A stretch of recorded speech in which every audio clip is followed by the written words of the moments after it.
Buen día, mis hermanos. Damos gracias a Dios por esta oportunidad que nos da. Y que sea un tiempo de bendición, que lo podamos disfrutar desde esas buenas noticias que siempre la palabra nos da, esas palabras de ánimo, esas palabras de motivación, esas palabras que nos levantan, que nos fortalecen. Y en ese contexto de la mesa del Señor, quiero que en esta mañana pensemos en la vida eterna. Y pensar en la vida eterna no desde allá, mañana, sino desde aquí. Y cuidado con ese concepto y esa idea. Con la vida eterna, no desde allá mañana, sino desde aquí. Aunque en última instancia, la gran manifestación de la vida eterna será mañana. Hay una manifestación de la vida eterna también aquí, hoy. Y eso debe darnos confianza, ello debe darnos seguridad, ello debe darnos gozo, alegría. Porque a veces vivimos como dicen por ahí en la calle, como si estuviésemos llevados, pero no de lo bueno ni por lo bueno, sino como que si estuviésemos viviendo, atravesando la existencia más triste, más lamentable, más lastimera. Y saben, hermanos, eso no da buen testimonio. Juan capítulo 17,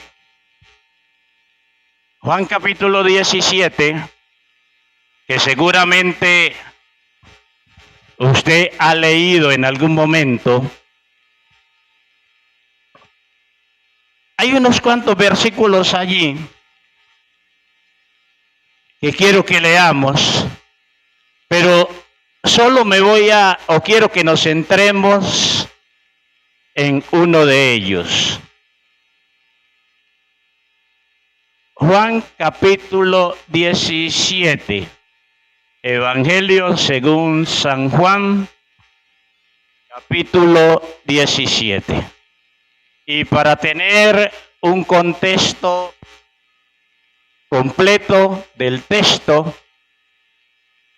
en el cual vamos a meditar, pues es bueno leer otros textos para ampliar la idea de lo que la palabra nos quiere manifestar allí.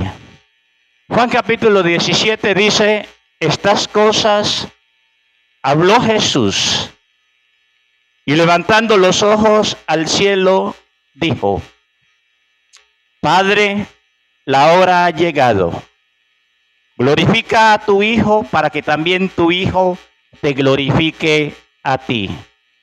Como le has dado potestad, esto es autoridad, sobre toda carne, para que dé vida eterna. ¿Para que dé qué cosa?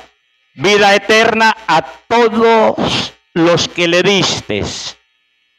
Y esta es la vida eterna, que te conozcan a ti, el único Dios verdadero, y a Jesucristo, a quien has enviado.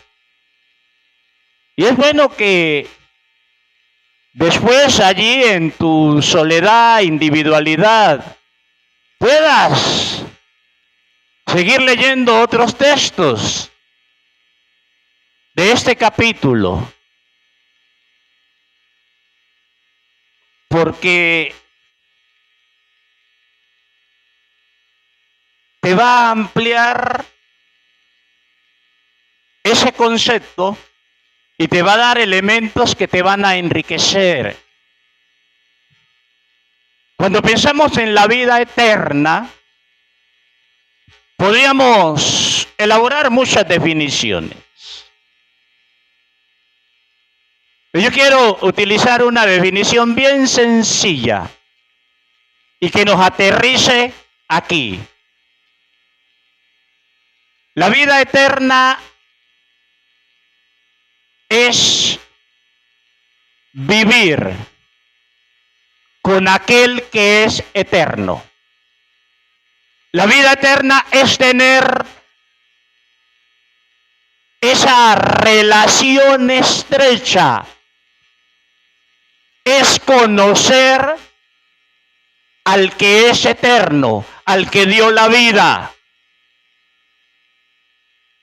Y es verdad, otra vez, aunque pensamos en la vida eterna, siempre, después de dejar este mundo, podríamos también decir que la vida eterna es tener esa relación con aquel que es nuestro Padre, esa relación de padre a hijo o de hijos a padres, con aquel que vive por siempre y que seguramente desde esta relación, allí donde esté el Padre eterno, allí van a estar sus hijos. Porque Él como buen padre,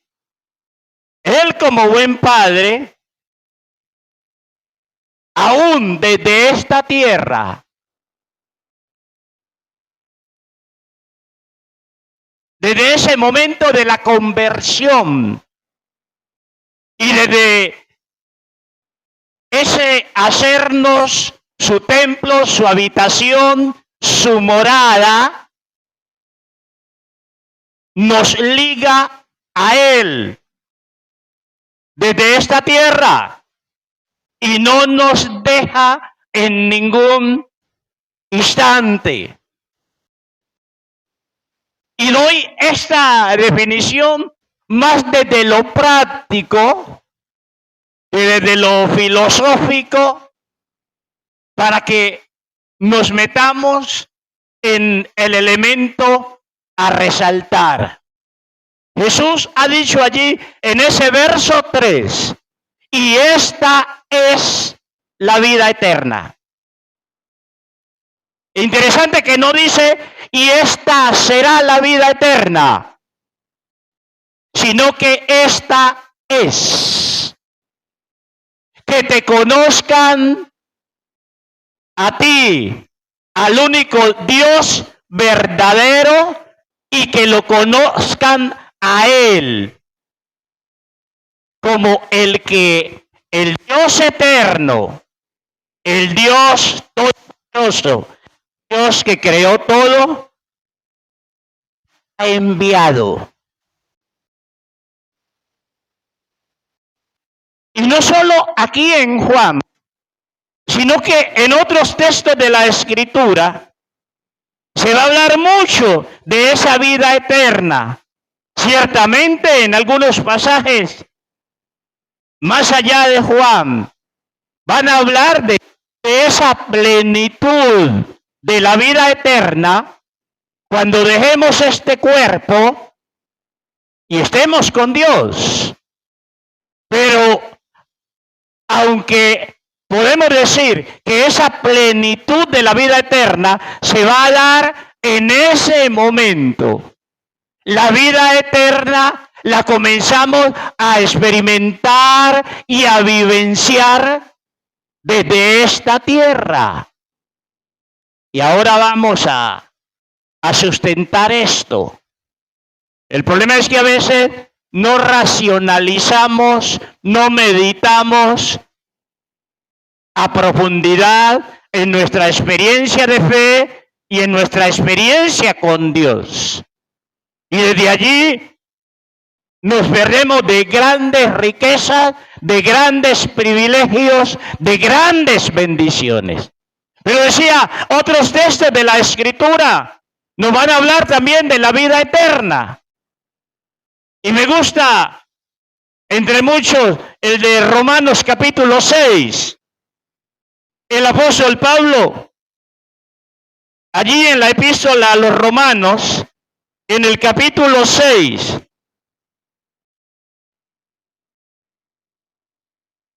los versos 22 y 23 nos va a decir, mas ahora que habéis sido libertados del pecado y hechos siervos de Dios, tenéis como fruto, ¿qué cosa?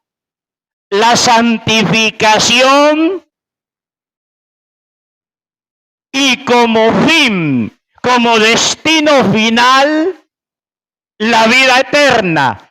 Y yo diría la plenitud de esa vida eterna, porque la paga del pecado es muerte, mas la dádiva de Dios es vida eterna en Cristo Jesús, nuestro Señor. Ahora, quiero que pensemos en algunas evidencias de esa vida eterna. Evidencias que deben,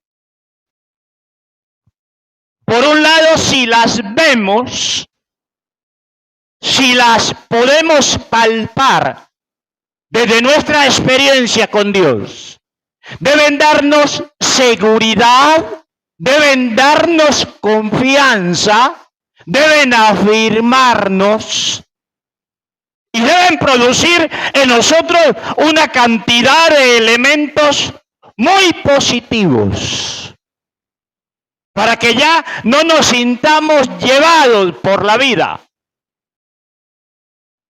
y que entendamos realmente quiénes somos, qué tenemos, qué espera Dios de nosotros. Pero también, si no los tenemos, que nos pellizquemos. Que nos pellizquemos porque a veces, aunque profesemos, conozcamos la palabra, conozcamos el Evangelio, si no hemos tenido una experiencia profunda de conversión, podría ser que todavía no hubiésemos nacido de nuevo. Y por no haber nacido de nuevo, no vamos a vivenciar estas evidencias que se presentan aquí. En otras palabras, el llamado es de lado y lado, de parte y parte. Para aquellos que realmente han experimentado el nuevo nacimiento y están viviendo una vida cristiana seria, responsable, pero también para aquellos que cuando han oído la palabra y en algún momento en el papel, podríamos decir, han entregado su vida a Cristo o abrieron mejor la puerta a Cristo para que comenzase a obrar en sus vidas. Todavía no han experimentado ese cambio de vida y todo lo que ese cambio de vida o esa experiencia de la conversión trae o arrastra. Dentro de esas evidencias, parto de lo que dice el texto. Y esta es la vida eterna, que te conozcan, conocimiento. Que conozcan ¿a quién? Al Dios y Padre. Que conozcan a Jesucristo el Salvador. Pero déjame decirte que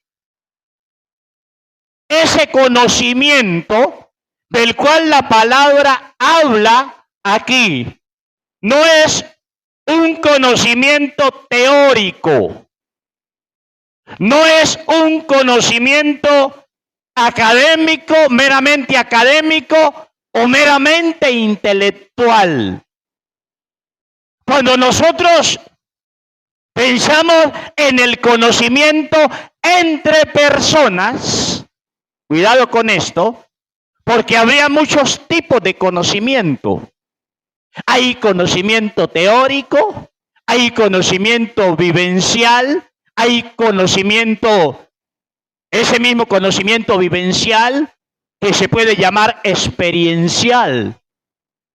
Pero en especial el conocimiento entre personas, el verdadero conocimiento entre personas se da cuando no solo oigo de la persona, sino que convivo con ella. Cuando convivo con ella, y no un día, ni 2 días, ni 3 días, sino semanas y meses, y a veces años. Y cuando hemos vivido años con la persona, a veces hasta nos atrevemos a decir desde lo que pueden salir de la persona en el día a día, realmente no te conozco. Y otras veces decimos, usted no le conoce. Yo que vivo con, yo sí le conozco. Por decir, ustedes tienen un conocimiento parcial de Weimar, muy limitado, porque es el conocimiento solo desde esta relación. Váyanse a vivir conmigo y se darán cuenta lo exigente que soy, lo estricto que soy. Quizás diría María Luisa o alguno de los hijos, lo complicado que soy.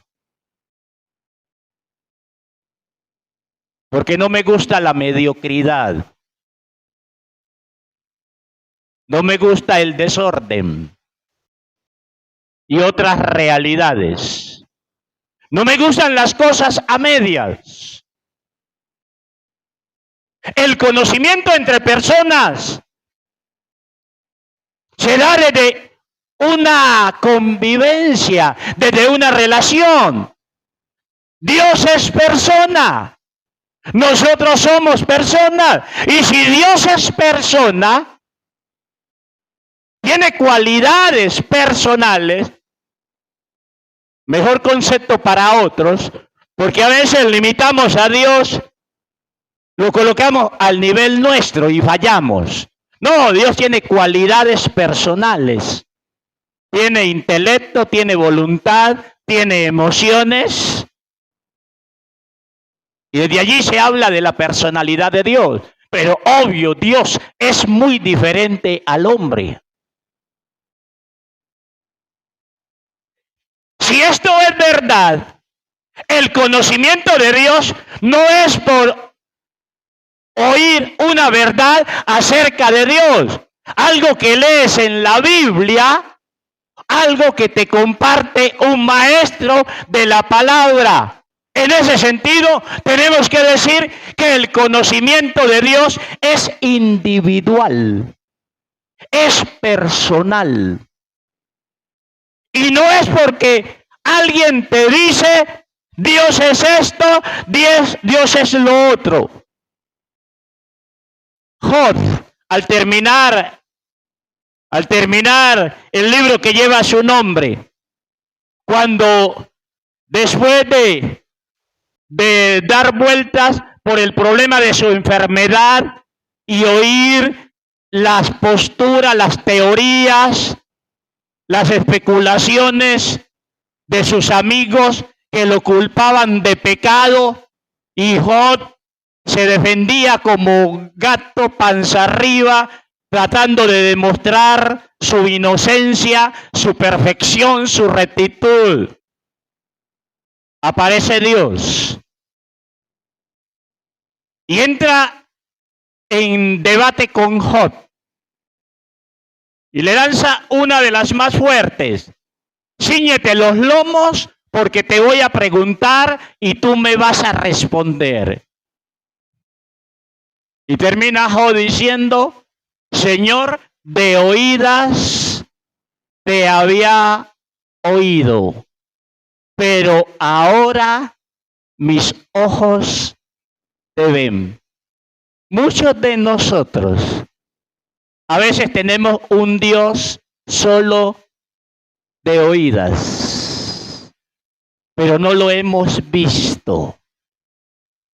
Solo de oídas porque nos movemos en el conocimiento de Dios solo desde lo teórico. Otra vez, el conocimiento entre personas no es teórico, es vivencial, es experiencial. Cada esposo puede dar testimonio de lo que es su esposa desde el conocimiento que tiene y viceversa. Cada padre puede dar testimonio de sus hijos del conocimiento que tiene y no es teórico. Es vivencial, es experiencial y viceversa. Los hijos de los padres. Entonces, que quede claro esto, que el conocimiento del que está hablando Jesús, conocer a Dios Padre, no es en teoría, no es en la academia o desde el testimonio bíblico, no es un conocimiento meramente intelectual. El conocimiento del que está hablando Jesús es un conocimiento vivencial, práctico.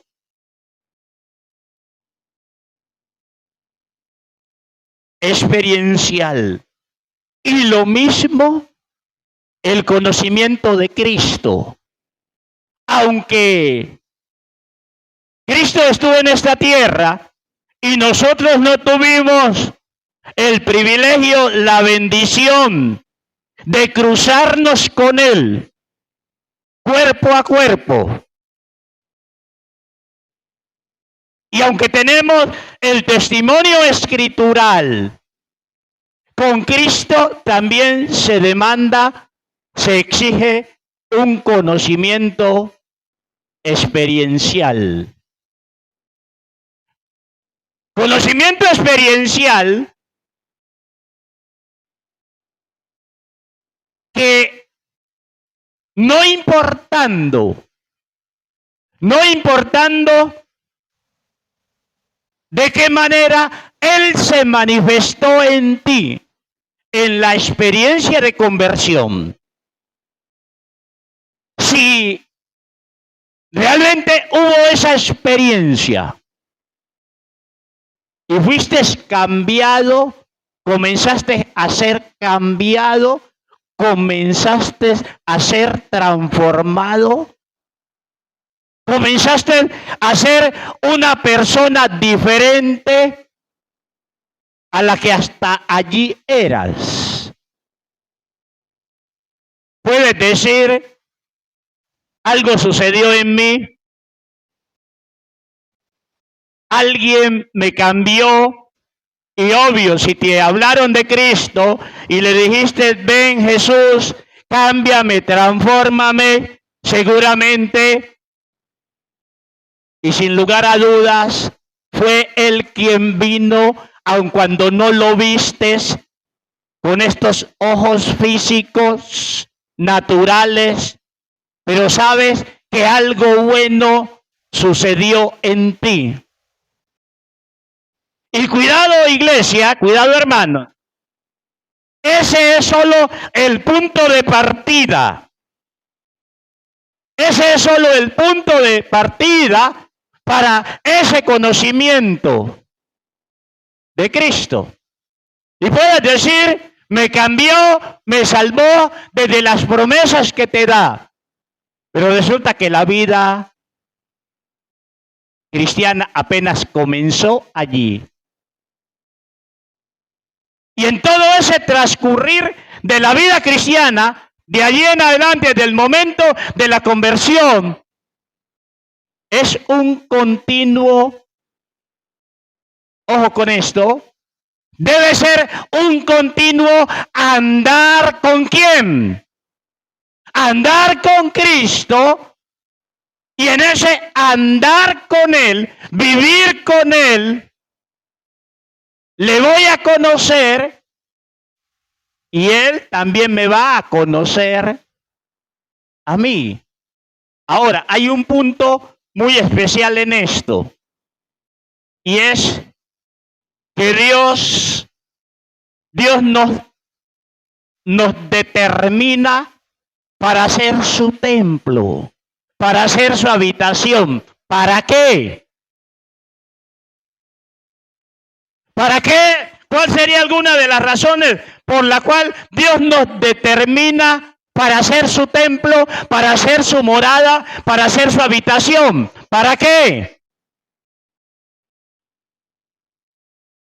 Para Él vivir con nosotros, para Él relacionarse con nosotros, para que nosotros nos relacionemos con Él. La pregunta: ¿conoces a Dios? Obvio, Dios nos conoce. Él todo lo sabe. ¿Pero le conoces tú? ¿Conoces a Dios? ¿Conoces a Cristo? Y te doy esta perlita, más allá de que tú la puedes deducir. Si tienes relación y comunión con el que es eterno, con el que murió y resucitó y vive para siempre, ¿por qué dudar de la vida eterna? Si te codeas, si caminas con el eterno. Amén. Si caminas con el eterno, si te codeas con el eterno, ¿por qué dudar de la vida eterna?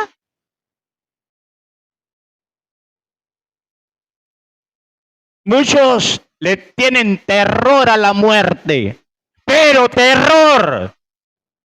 Y el diablo los mantiene atados a ese temor a la muerte.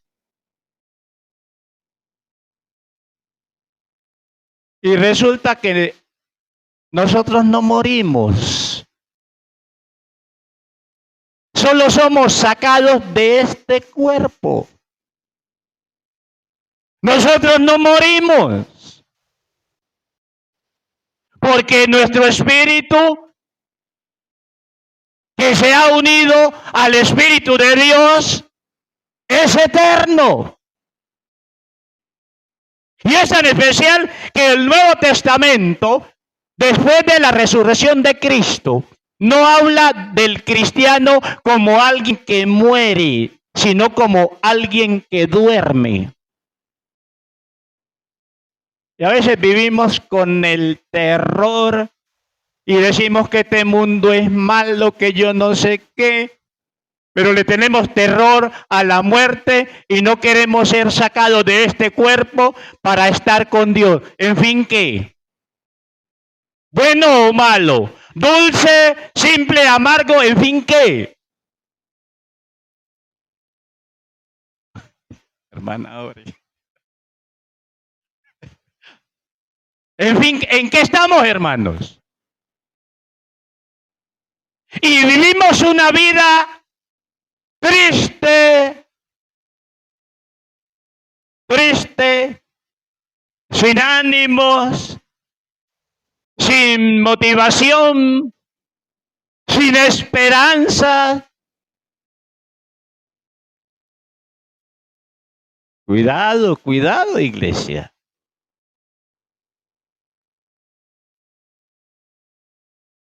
El ser el templo de Dios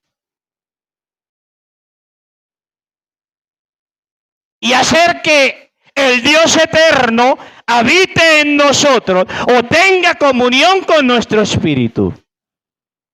No lo vemos, pero muchas veces lo escuchamos.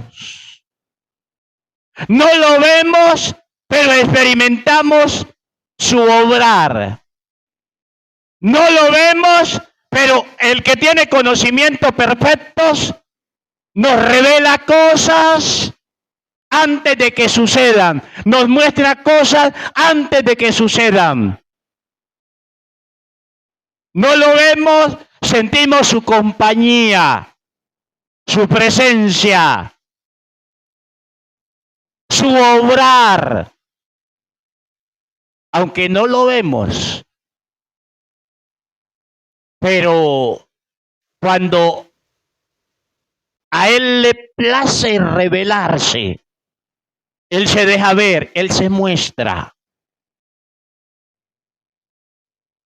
Tú no puedes decir que tienes vida eterna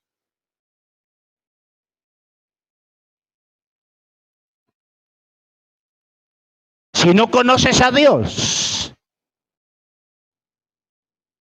si no conoces a Cristo. Desde nuestra unión con Él a través del Espíritu Santo, desde su guía a través del Espíritu Santo, desde su compañía con nosotros, desde su amistad con nosotros. Y seguramente vamos a conocer solo pinceladitas de Él. Pero esas pinceladitas que conocemos de Él son más que suficientes para entender que Él es Dios de amor, Dios de misericordias, que Él es confiable. La vida cristiana no es solo un cuerpo doctrinal. La vida cristiana es la experiencia más gratificadora que el hombre puede experimentar. Es comunión con el Dios que le creó, es comunión con el Dios que le redimió, es comunión con el Dios que le acompaña, que nos acompaña durante, o nos quiere acompañar, porque podría ser que no nos abramos a esa compañía, que nos quiere acompañar en toda esta peregrinación en esta tierra, y que cuando dejemos este cuerpo, nuestros espíritus no van a andar deambulando de un lugar a otro. Es triste cuando, y lo digo con respeto, cuando muchos cristianos o llamados cristianos todavía creen que cuando mueren su espíritu anda por ahí vagueando, yo no sé qué tiempo, y el diablo engaña con eso. Y la Biblia es puntual, aún desde el Antiguo Testamento. Cuando el hombre muere, el cuerpo vuelve a la tierra donde era y el espíritu vuelve a Dios que lo dio. Y lo otro, si estamos unidos, si nuestro espíritu se ha unido al de Dios, cuando dejamos este cuerpo, nuestro espíritu sigue con Dios. Y Dios nos guiará en ese mundo invisible que no conocemos y nos llevará a donde Él sabe que debe llevarnos, a su morada. Lo llamamos cielo.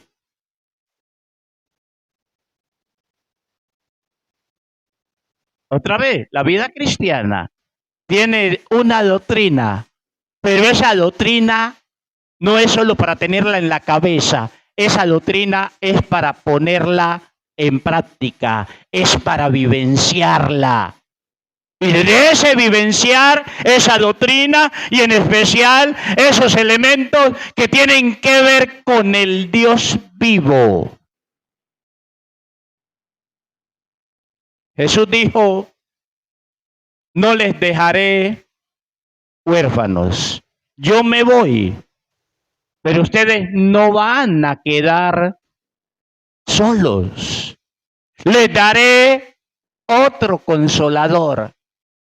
Y a muchos nos ha confundido o les ha confundido ese concepto de otro consolador. Porque cuando se piensa en otro consolador, a veces se piensa en alguien muy diferente a Cristo. No, el consolador es igual a Cristo. Y desde la trina deidad, el consolador en última instancia es el mismo Cristo. Ahora que esto rompe cabezas, no le pierdas tiempo.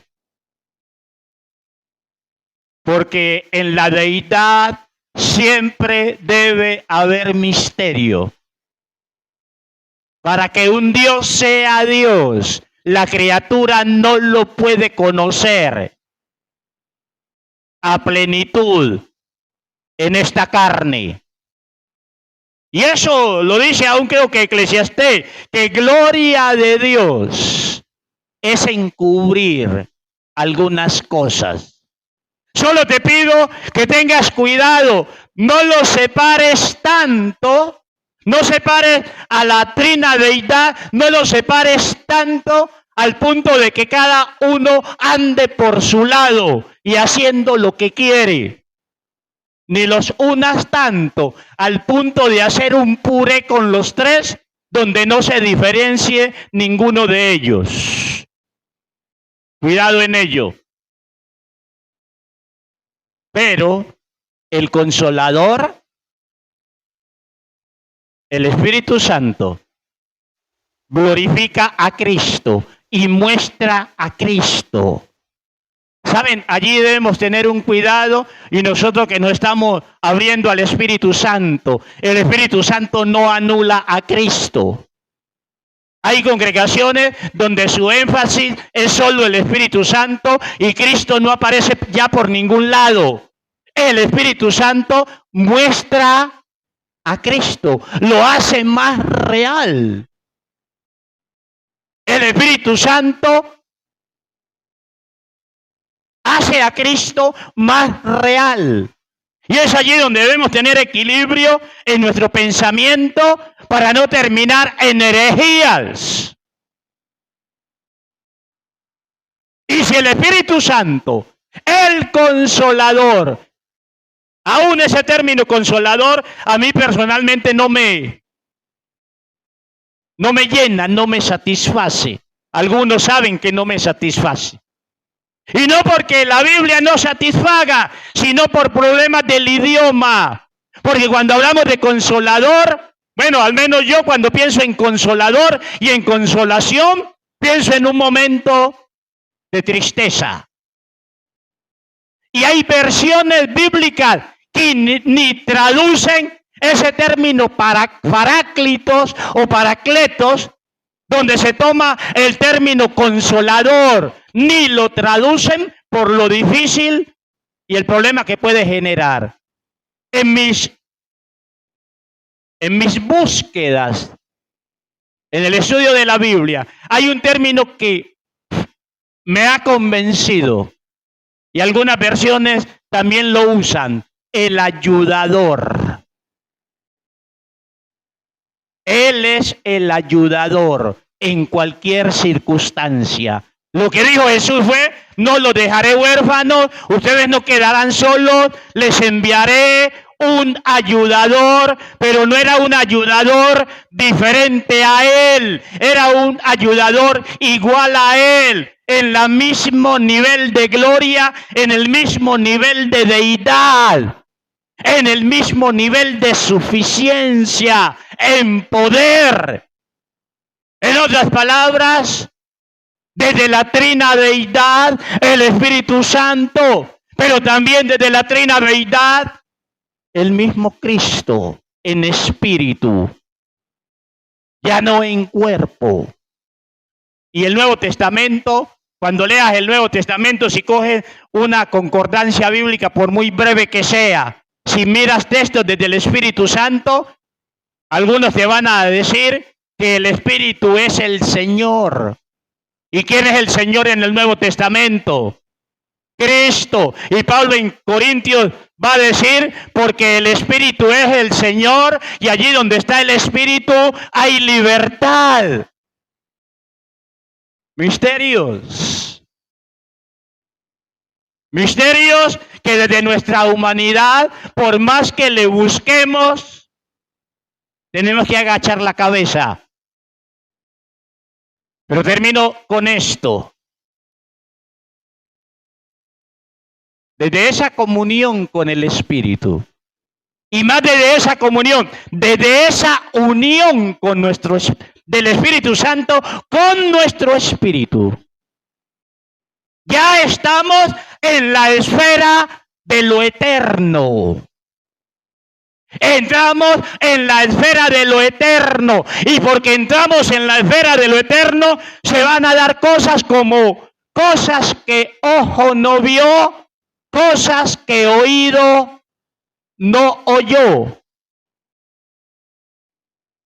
El que está unido a Dios las va a conocer, las va a saber, las va a entender. En otras palabras, el cristiano es uno que no depende solo de lo que sus ojos naturales ven, desde lo que sus oídos naturales escuchan, sus ojos, su olfato, su tacto percibe. No, el cristiano es alguien que vive ya en el mundo de lo sobrenatural, de lo más allá de lo humano, de lo terreno, de lo material.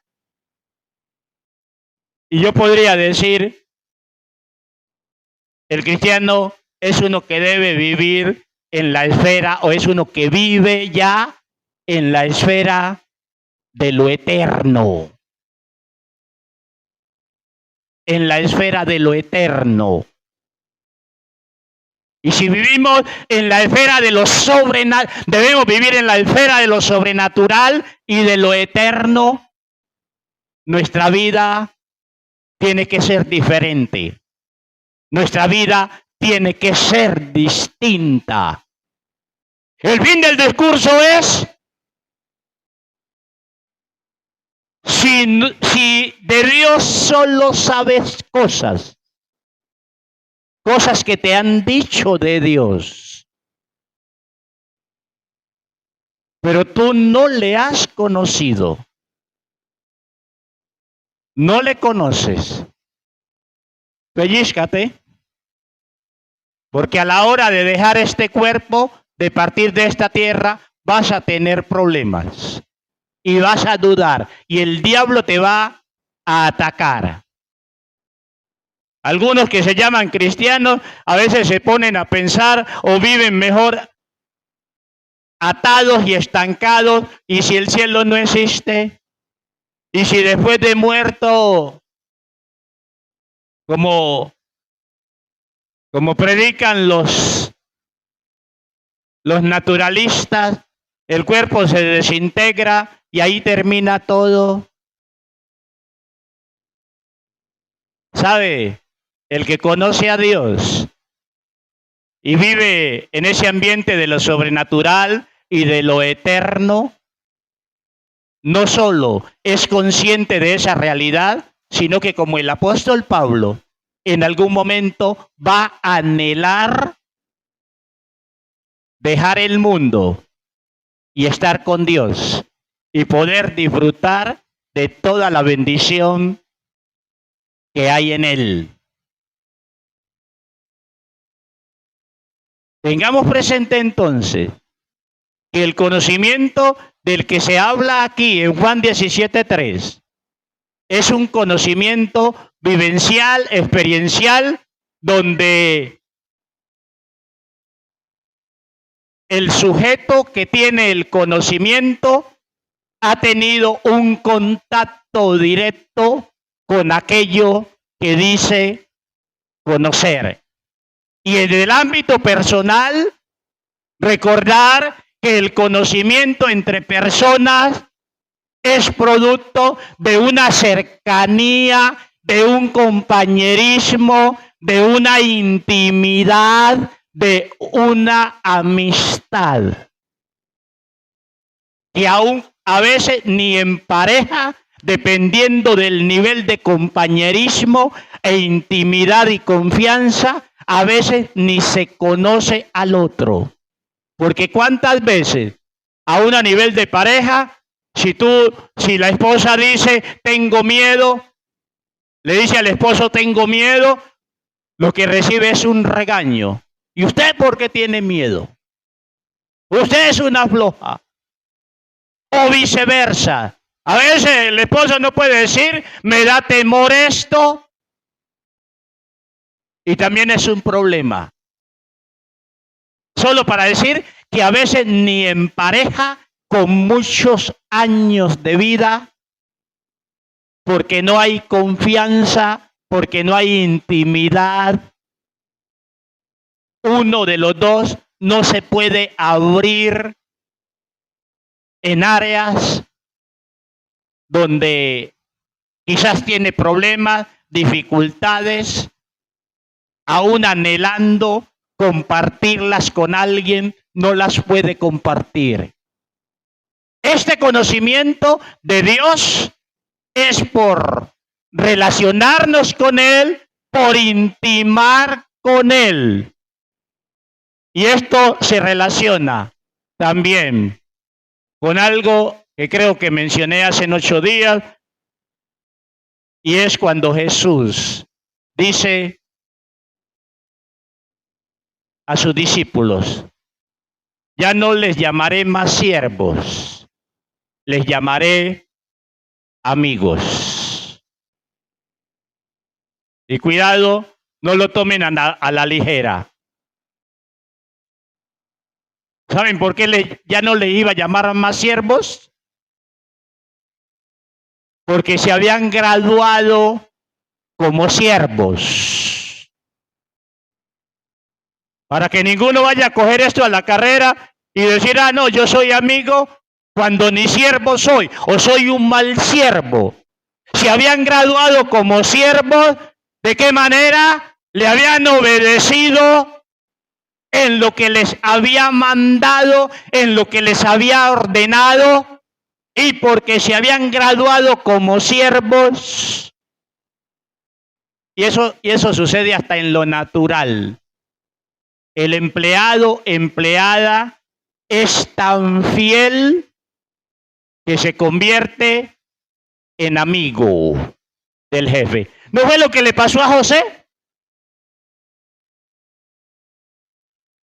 Fiel, temeroso de Dios, obediente a su Señor. Y saben, cuando la mujer de Potifar lo quiso seducir y lo calumnió, allá en el fondo parece que Potifar no le creyó. Conocía a José de primera mano, conocía su fidelidad, porque si le hubiese creído, de una lo mata. Y tenía la autoridad para matarlo, pero lo conocía. Y también conocía a la que vivía con él, a la que dormía con él, si es que dormía con él. La conocía. Y le creyó al calumniado, al sindicado. Y no le creyó a la que daba el falso testimonio, porque los conocía a los dos. Dios te conoce, Dios me conoce. Él todo lo sabe. El problema de conocimiento aquí no es de Dios hacia nosotros. Dios nos conoce. Y sabe quiénes somos y cómo llegamos aquí y por qué llegamos aquí en esta mañana. Somos nosotros los que somos desafiados a conocer a Dios. No me voy sin esto. Ayer decía, hablando de buscar el rostro de Dios, de la manera que de las maneras que la Biblia lo enseña. Y una pequeña crítica a algunos que se jactan de espirituales, pero son solo religiosos. Y que ayunan y hacen vigilia, pero en un momento caen en la trampa o sale lo que hay en su corazón y dicen: no ayuno más, no oro más, no vigilo más, porque Julano no lo hace, porque Julana no lo hace. Y yo les colocaba este ejemplo. Si yo tengo un negocio y ese negocio me es rentable, ¿yo voy a soltar ese negocio? ¿Quién suelta de buenas a primera un buen negocio? Nadie. Aún antes, si puedo montarme otro, lo hago. Sí, la búsqueda de Dios, de la manera que sea, te da buenos réditos. Si el ayunar, si lo haces como la Biblia lo manda, te da buenos resultados, te da buenos frutos. ¿A ti qué te importa si otro lo hace o no lo hace? ¿Pero sabe cuándo caemos en eso? Cuando estamos ayunando mal, cuando estamos orando mal, cuando estamos buscando a Dios de manera equivocada, porque hay cosas malas en nosotros.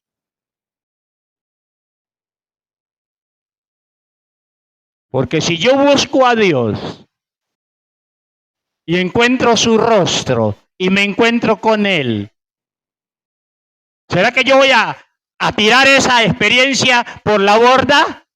No, voy a querer aún crecer en eso y en esa comunión y en esa intimidad con Dios. ¿Será que Dios solo se va a quedar allí oyéndome? No. Dios me va a revelar cosas. Dios me va a revelar cosas. Y Dios me va a engrandecer. Y en ese conocimiento de Dios, si queremos conocerle, tenemos que buscar su rostro.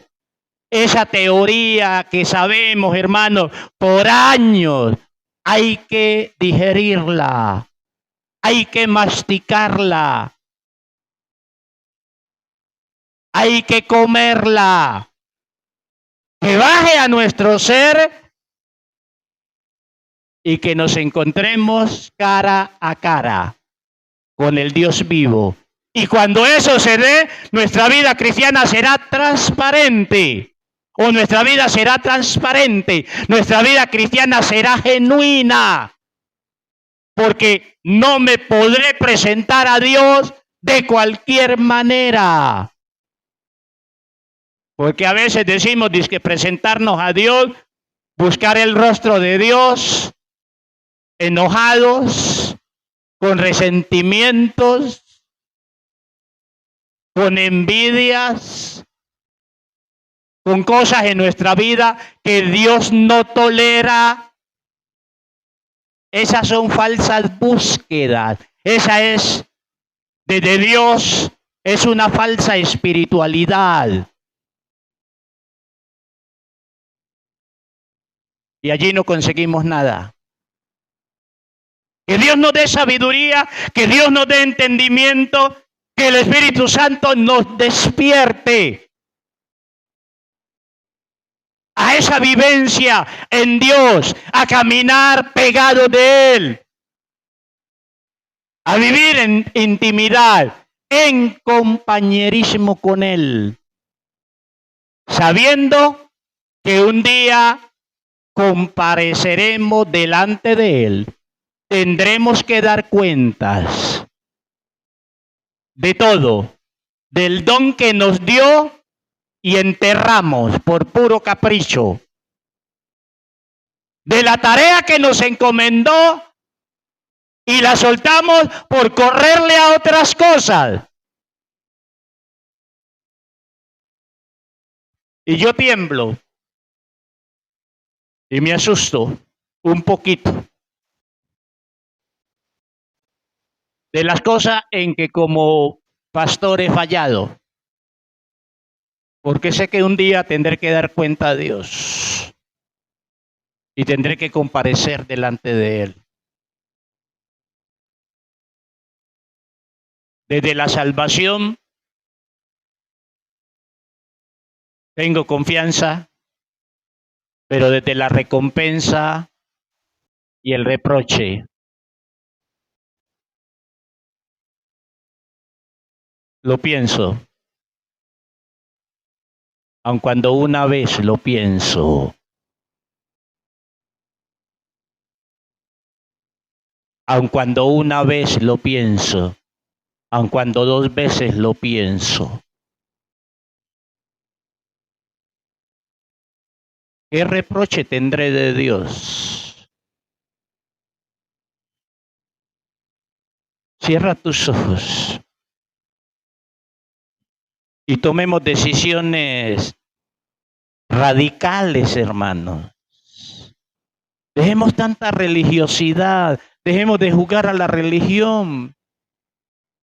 No es tiempo para estar jugando a la religión. Es tiempo para buscar al Señor. Es tiempo de buscar a Dios. Dios es real. Es real. Y si no fuese real, para ti estás perdiendo el tiempo. Él es real. Y es el creador. Y es el Señor. Y es el juez. Y Él nos creó. Y un día tendremos que dar cuentas a Él. Ya sea por lo que oímos y no aceptamos. Y no le reconocimos y no le recibimos. O ya sea porque aún viendo su obrar inicial en nosotros, abortamos el proceso de cambio, de transformación. Y ese nuevo hombre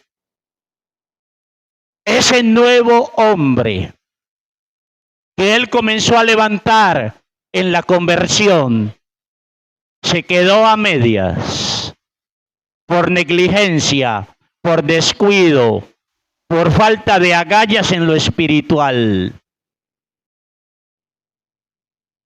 Perdónanos, Dios.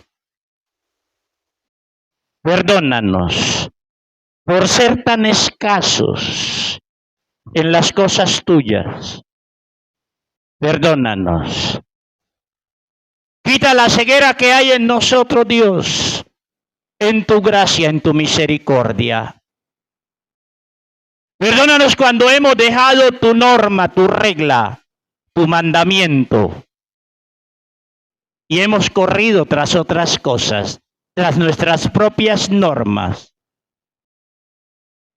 Perdónanos, Dios, en el nombre de Jesús. Que ese sacrificio de Cristo para con nosotros lleve todo el fruto y toda la bendición para el cual nos lo diste. Perdónanos, Dios, y despiértanos, levántanos. Y aquellos que hemos estorbado el conocimiento en ti, oh Dios, Queremos volver a ese compañerismo, a esa intimidad, a esa amistad. Conocerte a ti y a tu Hijo y experimentar toda la bendición que tienes para nosotros. Señor, si hay personas en este lugar que solo de oídas saben de ti, y aún personas que no se han acercado a ti en convicción de pecado, reconociendo su necesidad y la urgencia de tu obrar en sus vidas. Dales libertad en esta mañana para que den ese paso